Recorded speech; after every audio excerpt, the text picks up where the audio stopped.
বিশ্বনবী সব সময় নামাজে সালাম ফেরানোর পরে পড়তেন আস্তাগফিরুল্লাহ। কি পড়তেন?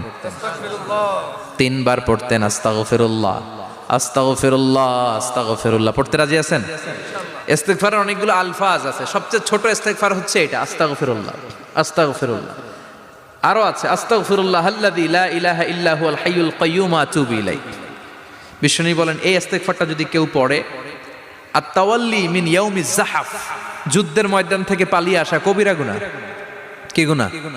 কাফেরদের সাথে যুদ্ধ, আমি তাগড়া যুবক, তলোয়ার নিয়ে নেমেছি, আমার দেহের এক ফোঁটা রক্ত থাকা পর্যন্ত আমি যুদ্ধ চালিয়ে যাব, আমি ফিরে আসতে পারবো না, আইনটা কার? ফিরে আসলে কবিরা গুনাহ।